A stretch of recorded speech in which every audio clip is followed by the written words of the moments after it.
जय Hind. Minerals and energy resources के बारे में बातचीत हमने इससे पिछले वाले सेशंस में खत्म कर दी थी। आज से हम शुरू कर रहे हैं क्लास 10th की ज्योग्राफी का chapter 6 manufacturing industries. Important chapter है, अपन ढंग से पढ़ेंगे। देखो शुरू करते हैं। सबसे पहले तो 2-3 बेसिक चीज़ें। एक सवाल तो ये आता है कि मैन्युफैक्चरिंग होती क्या है, व्हाट इज़ मैन्युफैक्चरिंग। और अगर बहुत सिंपल लैंग्वेज में डिफाइन किया जाए तो वो प्रोसेस जिसके थ्रू रॉ मटेरियल्स को कन्वर्ट किया जाता है into more valuable products, into finished goods, उसको कहा जाता है मैन्युफैक्चरिंग। ये जो रॉ मटेरियल से कन्वर्ट करके फिनिश्ड गुड्स को ऑब्टेन किया जाता है, इसी को मैन्युफैक्चरिंग कहते हैं। Production of goods in large quantities after processing from raw materials to more valuable products is called manufacturing. For example, sugarcane से हम मैन्युफैक्चर करते हैं शुगर को, वुड से हम मैन्युफैक्चर करते हैं पेपर को।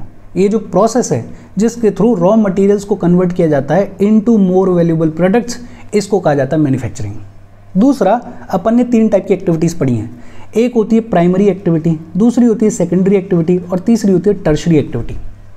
मैन्युफैक्चरिंग जो है वो सेकेंडरी एक्टिविटीज़ का पार्ट है। People employed in the secondary activities manufacture the primary materials into finished goods. और तीसरा, मैन्युफैक्चरिंग इंडस्ट्रीज़ का डेवलपमेंट किसी भी कंट्री के इकोनॉमिक स्ट्रेंथ को दिखाता है। जिस कंट्री में जितना बेहतर मैन्युफैक्चरिंग इंडस्ट्रीज़ होंगी उतना ज़्यादा वो कंट्री डेवलप्ड होगी, उतना ज़्यादा उस कंट्री की इकोनॉमिक स्ट्रेंथ होगी। The economic strength of a country is measured by the development of manufacturing industries. बहुत सिंपल 2-3 चीज़ें अपन ने पढ़ी हैं। एक तो अपन ने ये देखा कि मैन्युफैक्चरिंग क्या होता है, और सिंपल लैंग्वेज में अगर बोलें तो वो प्रोसेस जिसके थ्रू रॉ मटेरियल को कन्वर्ट किया जाता है into finished goods, into more valuable products, उस प्रोसेस को कहा जाता है मैन्युफैक्चरिंग। दूसरा, manufacturing is a activity of secondary sector. और तीसरा, manufacturing is the backbone of development for any country. फिर इसके बाद बात आती है इंपॉर्टेंस ऑफ मैन्युफैक्चरिंग के बारे में। मैन्युफैक्चरिंग की इंपॉर्टेंस क्या है? देखो, हमारे कंट्री में एक मैन्युफैक्चरिंग की इंपॉर्टेंस तो ये है कि जैसे जैसे मैन्युफैक्चरिंग इंडस्ट्रीज का डेवलपमेंट हुआ है वैसे वैसे हमारा एग्रीकल्चर भी मॉडर्नाइज हुआ है। बड़ा सिंपल है। आपको एग्रीकल्चर करने के लिए बढ़िया ट्रैक्टर चाहिए, बढ़िया मशीन्स चाहिए, मॉडर्न मशीन्स चाहिए, बढ़िया इरिगेशन की फैसिलिटीज़ चाहिए। और ये कब होता है? जब मैन्युफैक्चरिंग इंडस्ट्रीज़ डेवलप होती हैं। जब मैन्युफैक्चरिंग इंडस्ट्रीज़ बेहतर होंगी तब बढ़िया मशीन्स बनेंगी, और वही मशीन्स यूज़ की जाती हैं एग्रीकल्चर को मॉडर्नाइज करने के लिए। तो हमारी जैसी कंट्री जिसकी एग्रीकल्चर के ऊपर डिपेंडेंस बहुत ज़्यादा है, वहाँ पे मैन्युफैक्चरिंग इंडस्ट्रीज़ के डेवलपमेंट ने एग्रीकल्चर के मॉडर्नाइजेशन में भी मदद करी है। और दूसरा, जैसे जैसे मैन्युफैक्चरिंग इंडस्ट्रीज़ बेहतर हुई हैं वैसे वैसे हमारी डिपेंडेंस एग्रीकल्चर के ऊपर कम हुई है, रिड्यूस हुई है। क्यों? बिकॉज जैसे जैसे इंडस्ट्रीज़ के लगने की शुरुआत हुई, लोगों को नौकरियां, लोगों को जॉब्स मिलने लगी इंडस्ट्रीज़ में। कल तक जो पॉपुलेशन पूरी तरीके से एग्रीकल्चरल इनकम के ऊपर डिपेंडेंस थी, अब उसको इंडस्ट्रीज़ में भी जॉब्स मिल रही हैं और एग्रीकल्चर के ऊपर जो डिपेंडेंस है वो कम होती जा रही है। तो पहला पॉइंट तो अपना क्या है कि एक तो मॉडर्नाइजेशन ऑफ एग्रीकल्चर में मदद करी है इस मैन्युफैक्चरिंग इंडस्ट्रीज के बेटरमेंट ने, और दूसरा, हमारी जो डिपेंडेंस है एग्रीकल्चर के ऊपर उसको भी रिड्यूस किया है। फिर दूसरा, इंडस्ट्रियल डेवलपमेंट या मैन्युफैक्चरिंग इंडस्ट्रीज का बेहतर होना बेहद ज़रूरी है किसी भी कंट्री में अनएम्प्लॉयमेंट और पॉवर्टी को ख़त्म करने के लिए। कैसे, वो अपने को समझ में आता है। जब इंडस्ट्रीज़ लगेंगी तो लोगों को नए नए जॉब्स मिलेंगे, जब जॉब्स मिलेंगे तो लोगों की इनकम होगी, और जब पैसा आएगा तो अल्टीमेटली धीरे धीरे पॉवर्टी को इरेडिकेट किया जा सकता है, ख़त्म किया जा सकता है। तो मैन्युफैक्चरिंग इंडस्ट्रीज़ बेहद ज़रूरी हैं इस अनएम्प्लॉयमेंट और इस पॉवर्टी को इरेडिकेट करने के लिए, ख़त्म करने के लिए। एक और बड़ा सिग्निफिकेंट रोल है इंडस्ट्रियल डेवलपमेंट का। रीजनल डिस्पैरिटीज़ को भी ख़त्म करने में या कम करने में इंडस्ट्रीज़ बड़ा इंपॉर्टेंट रोल प्ले करती हैं। रीजनल डिस्पैरिटीज़ क्या होती हैं? बड़ा सिंपल, कोई एक एरिया ऐसा है जो कि बहुत ज़्यादा डेवलप हो गया है, लेकिन उसी के बगल में कोई दूसरा एरिया ऐसा है जो कि बैकवर्ड है, जो कि उतना डेवलप नहीं हुआ है। इसमें ये जो डिफरेंस है, ये जो डिस्पैरिटी है, इसको ख़त्म करने में इंडस्ट्रीज़ बड़ा इंपॉर्टेंट रोल प्ले करती हैं। कैसे करेंगी? जो भी बैकवर्ड एरिया है उसमें आप एक नई इंडस्ट्री लगा दो। इंडस्ट्री लगा दोगे तो वहाँ के लोगों को जॉब्स मिलने लग जाएंगी, जॉब्स मिलने लग जाएंगी, उनके पास में इनकम आने लगेगी, और जैसे इनकम आने लगेगी वैसे वैसे वो एरिया भी डेवलप होने की शुरुआत कर देगा। तो बैकवर्ड एरियाज़ को आगे लाने के लिए वहाँ पर इंडस्ट्रियल डेवलपमेंट किया जा सकता है और इन रीजनल डिस्पैरिटीज़ को ख़त्म किया जा सकता है। एक अपन ने बात करी कि इंपॉर्टेंस ऑफ मैन्युफैक्चरिंग ये है कि it led to modernisation of agriculture. दूसरा, हमारी जो एग्रीकल्चर के ऊपर डिपेंडेंस होती थी उसमें भी कमी आने लगी है। फिर हमने ये देखा कि ये जो इंडस्ट्रियल डेवलपमेंट है ये बेहद ज़रूरी है अनएम्प्लॉयमेंट को ख़त्म करने के लिए, ये बेहद ज़रूरी है पॉवर्टी को इरेडिकेट करने के लिए। इनफैक्ट रीजनल डिस्पैरिटीज़ को ख़त्म करने के लिए इंडस्ट्रियल डेवलपमेंट बड़ा इंपॉर्टेंट रोल प्ले करता है। फिर तीसरा, जब हम मैन्युफैक्चर्ड गुड्स को एक्सपोर्ट करते हैं, जब बाहर के कंट्रीज़ में भेजते हैं, बेचते हैं, तो उसकी वजह से जो फॉरेन एक्सचेंज है जिसकी हमें बेहद ज़रूरत होती है वो हमें मिलता है। Export of manufactured goods expends trade and commerce and brings in much needed foreign exchange.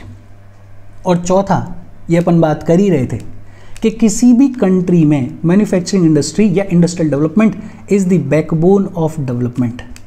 Countries that transform their raw materials into wide variety of finished goods or higher value are prosperous.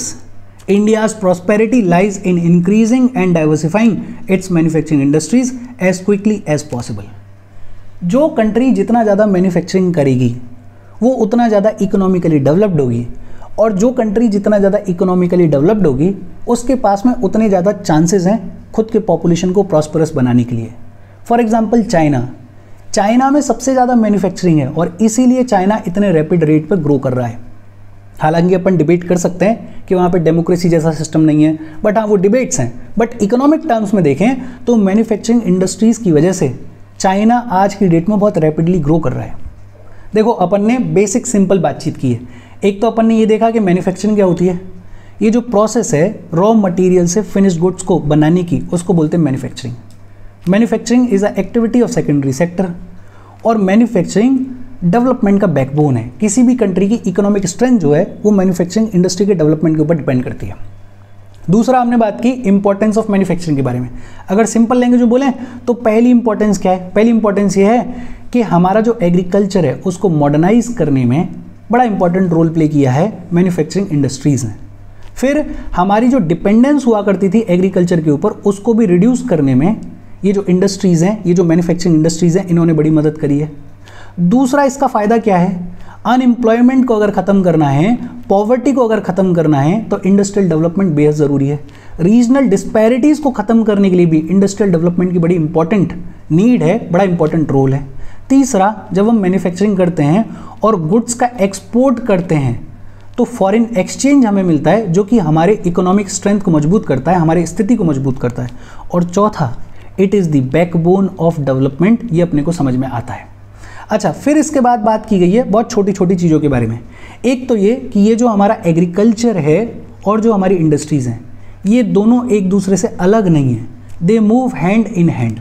Agriculture और industries एक दूसरे के ऊपर interdependent होती हैं और interdependence अपने को समझ में आती है। देखो, इंडस्ट्रीज़ अगर बेटर डेवलप करेंगी तो वो बढ़िया टूल्स बनाएंगी, वो बढ़िया मशीन्स बनाएंगी, जैसे बढ़िया इरिगेशन पंप्स बनाएंगी, जैसे बढ़िया पेस्टिसाइड्स बनाएंगी, जैसे बढ़िया ट्रैक्टर्स बनाएंगी, जैसे बढ़िया मशीन्स बनाएंगी।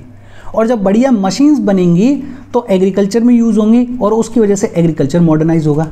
और अगर हमारा एग्रीकल्चर मॉडर्नाइज होगा तो बहुत सारे एग्रीकल्चरल क्रॉप्स ऐसे भी तो हैं जो कि रॉ मटेरियल का काम करते हैं इंडस्ट्रीज़ में। मतलब इंडस्ट्रीज़ की जो मशीन्स हैं वो एग्रीकल्चर को मॉडर्नाइज करने के काम में आती हैं, और एग्रीकल्चर का जो प्रोडक्शन है वो इंडस्ट्रीज़ में रॉ मटेरियल के जैसे यूज़ होता है। मतलब दोनों एक दूसरे को कॉम्प्लीमेंट करते हैं, दोनों एक दूसरे के ऊपर इंटरडिपेंडेंट हैं, दोनों एक दूसरे से अलग अलग नहीं हैं। और वही लिखा हुआ है इस पूरे पैराग्राफ में, इस पूरे टेक्स्ट में। अच्छा, फिर सवाल ये भी आता है कि ये जो इंडस्ट्रीज़ हैं इनको और बेहतर होने के लिए क्या करने की ज़रूरत है? एक तो इंडस्ट्री जितनी ज़्यादा एफिशिएंट होगी उतना बढ़िया है, मतलब वेस्टेज कम से कम हो और प्रोडक्शन ज़्यादा से ज़्यादा हो, आउटपुट ज़्यादा से ज़्यादा हो, वो इंडस्ट्री बढ़िया होती है। दूसरा, इंडस्ट्री को मॉडर्नाइज होने की ज़रूरत है, मॉडर्नाइजेशन बेहद ज़रूरी है। विद चेंजिंग टाइम्स इंडस्ट्रीज़ को खुद को मॉडर्नाइज करने की ज़रूरत है, इंडस्ट्रीज़ को नए नए इनोवेशंस करने की ज़रूरत है। तीसरा, क्वालिटी बेहद इंपॉर्टेंट है।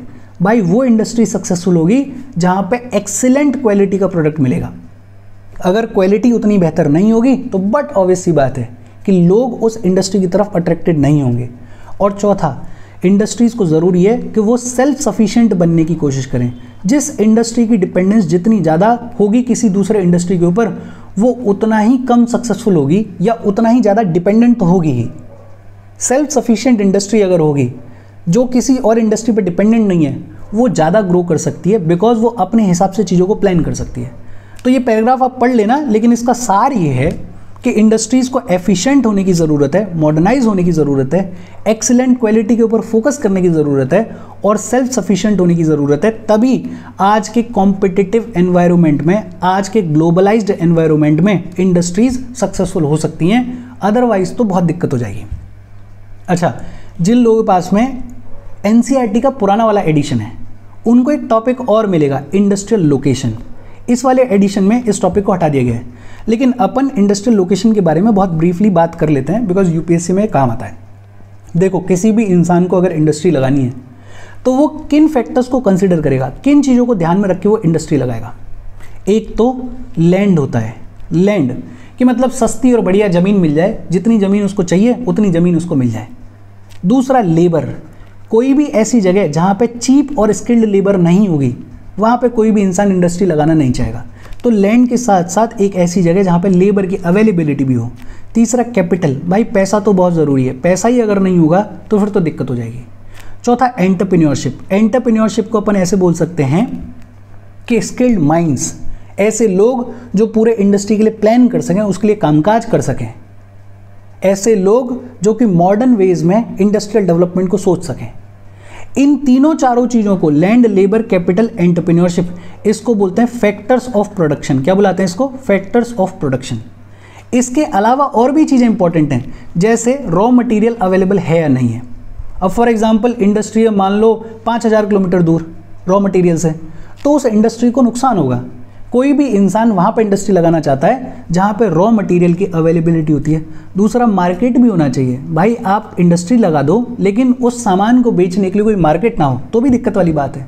फिर इसके अलावा ट्रांसपोर्ट की फैसिलिटीज़, आपने इंडस्ट्री लगा दी लेकिन ट्रक चलाने के लिए बढ़िया रोड्स नहीं है, सामान को लाने ले जाने के लिए बढ़िया रोड्स नहीं है, ट्रांसपोर्ट बढ़िया नहीं है, तो इंडस्ट्री को घाटा होगा।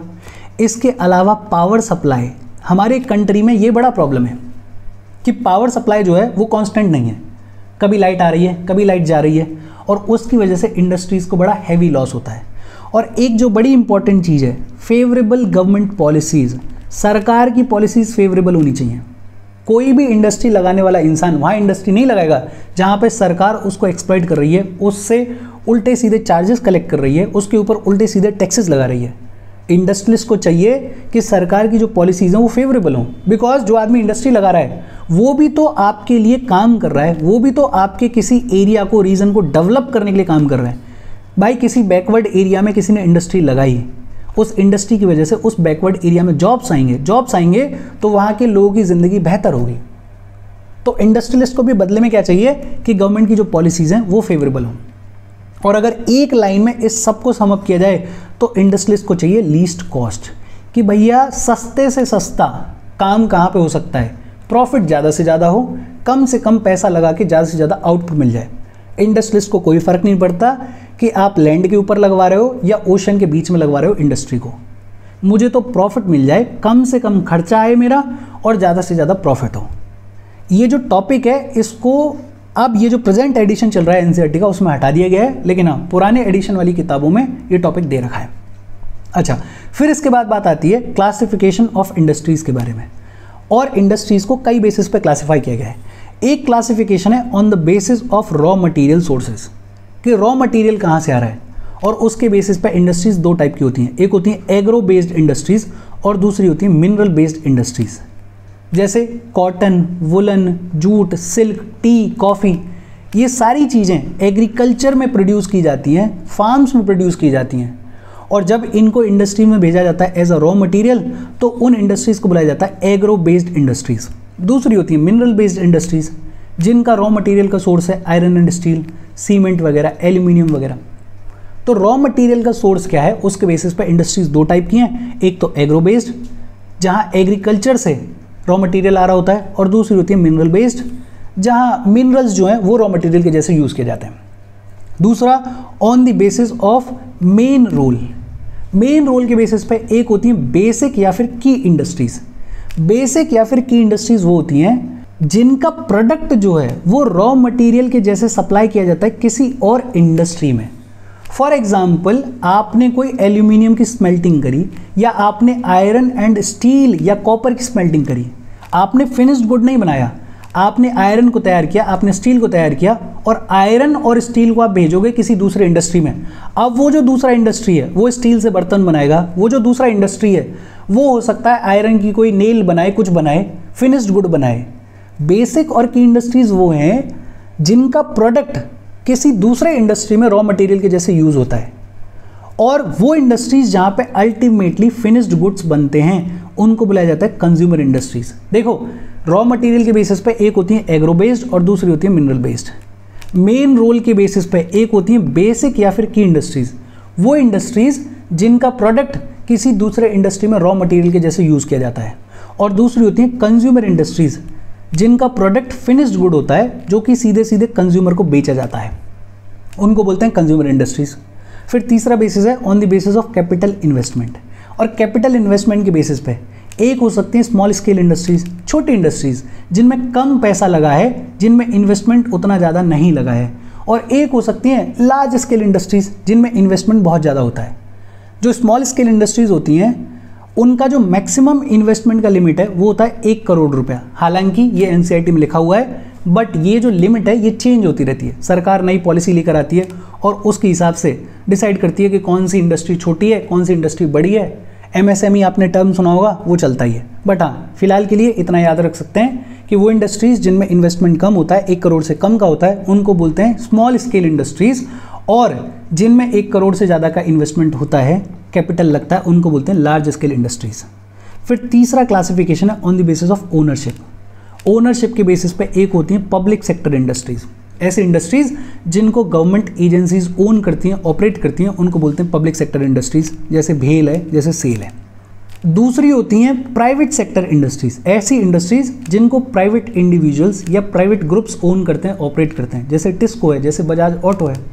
सरकार जिन इंडस्ट्रीज को ओन करती है, ऑपरेट करती है, उनको बोलते हैं public sector industries. Private individuals जिन इंडस्ट्रीज को ओन करते हैं, ऑपरेट करते हैं, उनको बोलते हैं प्राइवेट सेक्टर इंडस्ट्रीज। तीसरी होती है जॉइंट सेक्टर इंडस्ट्रीज। ऐसी इंडस्ट्रीज जिनको सरकार और प्राइवेट इंडिविजुअल्स दोनों साथ में मिलकर रन करते हैं, उनको बोलते हैं जॉइंट सेक्टर इंडस्ट्रीज, जैसे ऑयल इंडिया लिमिटेड है। और चौथी होती हैं कोऑपरेटिव सेक्टर इंडस्ट्रीज। ऐसी इंडस्ट्रीज जिनको प्रोड्यूसर्स, जिनको सप्लायर्स और जिनको वर्कर्स मिल के ऑपरेट करते हैं, ओन करते हैं। मतलब वर्कर्स, प्रोड्यूसर्स, सप्लायर्स वगैरह सब मिल के पैसा लगाते हैं इसमें, और फिर अगर प्रॉफिट होगा तो प्रॉफिट सबका है, अगर लॉस होगा तो लॉस सबका है। ऐसी इंडस्ट्रीज को बोलते हैं कोऑपरेटिव सेक्टर इंडस्ट्रीज। जैसे महाराष्ट्र में शुगर इंडस्ट्री चलती है, जैसे केरला में कोयर इंडस्ट्री चलती है। ओनरशिप के बेसिस पे पब्लिक सेक्टर इंडस्ट्रीज, सरकारी एजेंसीज जिन इंडस्ट्रीज को ओन करती हैं, ऑपरेट करती हैं, उनको बोलते हैं पब्लिक सेक्टर इंडस्ट्रीज। दूसरी प्राइवेट सेक्टर इंडस्ट्रीज जिनको प्राइवेट इंडिविजुअल्स ओन करते हैं, ऑपरेट करते हैं। तीसरा जॉइंट सेक्टर इंडस्ट्रीज जिनको सरकार और प्राइवेट इंडिविजुअल्स दोनों मिल के रन करते हैं, उनको बोलते हैं जॉइंट सेक्टर इंडस्ट्रीज।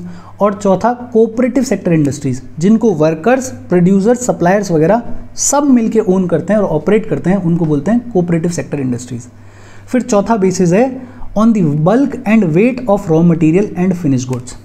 मतलब जो फिनिश्ड गुड आपने बनाया और जो रॉ मटेरियल आप यूज़ कर रहे हो उसका वेट कितना है, उसके हिसाब से भी इंडस्ट्रीज़ को क्लासीफाई किया जाता है। एक होती हैं हैवी इंडस्ट्रीज़, जैसे आयरन एंड स्टील इंडस्ट्री जो है वो हैवी इंडस्ट्री है, और दूसरी होती हैं लाइट इंडस्ट्रीज़ जिनमें हल्का रॉ मटेरियल यूज़ होता है, जिनके जो फिनिश्ड गुड्स हैं वो हल्के होते हैं। जैसे इलेक्ट्रिकल गुड्स, छोटे छोटे बल्ब वगैरह बन रहे हैं, बटन वगैरह बन रही हैं, ये लाइट इंडस्ट्रीज़ हैं। और जहाँ पे बल्कि रॉ मटेरियल होता है, जहाँ पे बल्कि फिनिश्ड गुड बनता है, उनको बोल देते हैं अपन क्या, हैवी इंडस्ट्रीज़। क्या बोल देते हैं, हैवी इंडस्ट्रीज़ बोल देते हैं। देखो बड़ा सिंपल एक बार फिर से देख लेते हैं अपन ने जो भी बातचीत करी है। एक तो ये जो मैन्युफैक्चरिंग है, इसका मतलब क्या होता है, वो प्रोसेस जिसके थ्रू रॉ मटेरियल को कन्वर्ट किया जाता है इनटू फिनिश्ड गुड, उसको कहा जाता है मैन्युफैक्चरिंग। मैन्युफैक्चरिंग जो है वो सेकेंडरी सेक्टर की एक्टिविटी है। Manufacturing is the backbone of development. फिर हमने बात करी इंपॉर्टेंस ऑफ मैन्युफैक्चरिंग के बारे में। एग्रीकल्चर के ऊपर डिपेंडेंस कम हुई है और हमारा जो एग्रीकल्चर है वो मॉडर्नाइज हुआ है, पहली इंपॉर्टेंस। दूसरा, इंडस्ट्रियल डेवलपमेंट बेहद इंपॉर्टेंट है अनएम्प्लॉयमेंट को खत्म करने के लिए, पॉवर्टी को खत्म करने के लिए, रीजनल डिस्पैरिटीज़ को खत्म करने के लिए। तीसरा, मैन्युफैक्चर्ड गुड्स का जब एक्सपोर्ट होता है तो बदले में हमको मिलता है फॉरेन एक्सचेंज, जो कि हमारे लिए बेहद इंपॉर्टेंट है। और चौथा, अपन कह ही रहे हैं कि it is the backbone of development. फिर हमने बात करी कि ये जो इंडस्ट्रीज़ हैं और जो एग्रीकल्चर है वो एक दूसरे से अलग नहीं है, वो एक दूसरे के ऊपर इंटरडिपेंडेंट है। इंटरडिपेंडेंट कैसे हैं वो अपन ने पढ़ लिया। फिर हमने देखा क्लासिफिकेशन ऑफ इंडस्ट्रीज़ के बारे में। रॉ मटेरियल के सोर्स के बेसिस पे इंडस्ट्रीज़ को क्लासीफाई किया जाता है। एक होती है एग्रो बेस्ड इंडस्ट्रीज़, जहाँ पे एग्रीकल्चरल प्रोडक्ट्स को यूज़ किया जाता है एज रॉ मटेरियल, और दूसरी होती है मिनरल बेस्ड इंडस्ट्रीज़, जहाँ पे मिनरल्स को यूज़ किया जाता है एज रॉ मटेरियल। फिर दूसरा है on the basis of main role. Main role के बेसिस पे एक होती है बेसिक या फिर की इंडस्ट्रीज़, वो इंडस्ट्रीज़ जिनका प्रोडक्ट किसी दूसरे इंडस्ट्री में रॉ मटेरियल के जैसे यूज़ किया जाता है, और दूसरी होती है कंज्यूमर इंडस्ट्रीज़, वो इंडस्ट्रीज़ जिनमें फिनिश्ड गुड बनता है जो कि सीधे सीधे कंज्यूमर को बेचा जाता है, उनको बोलते हैं कंज्यूमर इंडस्ट्रीज़। फिर तीसरा होता है on the basis of capital investment. एक होती है स्मॉल स्केल इंडस्ट्रीज़, 1 करोड़ से कम का इन्वेस्टमेंट जिन इंडस्ट्रीज़ में होता है उनको बोलते हैं स्मॉल स्केल इंडस्ट्रीज़, और दूसरी होती हैं लार्ज स्केल इंडस्ट्रीज़। 1 करोड़ से ज़्यादा का इन्वेस्टमेंट जिन इंडस्ट्रीज़ में होता है उनको बोलते हैं लार्ज स्केल इंडस्ट्रीज़। फिर अपन ने देखा ओनरशिप के बेसिस पर इंडस्ट्रीज़। एक होती हैं public sector industries, government agencies के द्वारा जो भी इंडस्ट्रीज़ ओन की जाती हैं, ऑपरेट की जाती हैं, उनको बोलते हैं पब्लिक सेक्टर इंडस्ट्रीज़। दूसरी होती हैं प्राइवेट सेक्टर इंडस्ट्रीज़, वो इंडस्ट्रीज़ जिनको प्राइवेट इंडिविजुअल्स ओन करते हैं, ऑपरेट करते हैं, उनको बोलते हैं प्राइवेट सेक्टर इंडस्ट्रीज़। तीसरी होती हैं जॉइंट सेक्टर इंडस्ट्रीज़, वो इंडस्ट्रीज़ जिनको सरकार और प्राइवेट इंडिविजुअल्स दोनों ही मिल के रन करते हैं, उनको बोलते हैं जॉइंट सेक्टर इंडस्ट्रीज़। और चौथी होती हैं कोऑपरेटिव सेक्टर इंडस्ट्रीज़, वो इंडस्ट्रीज़ जिनको प्रोड्यूसर्स, सप्लायर्स, वर्कर्स वगैरह सब मिलके ओन करते हैं, ऑपरेट करते हैं। प्रॉफिट होगा तो सबका होगा, लॉस होगा तो सबका होगा। और फिर चौथा है कि जो रॉ मटेरियल, जो फिनिश्ड गुड यूज़ हो रहा है, जो बन रहा है, उसका वेट कैसा है, वो कितनी बल्कि है इंडस्ट्री। और इसके बेसिस पे एक होती है हैवी इंडस्ट्रीज़ और दूसरी होती है लाइट इंडस्ट्रीज़। इसके साथ आज की अपनी बातचीत खत्म हो गई। इसके बाद अपन बात करेंगे एक एक करके अलग अलग इंडस्ट्रीज़ के बारे में। बट यहाँ तक कोई डाउट हो तो कमेंट करके पूछ लेना। Thank you very much.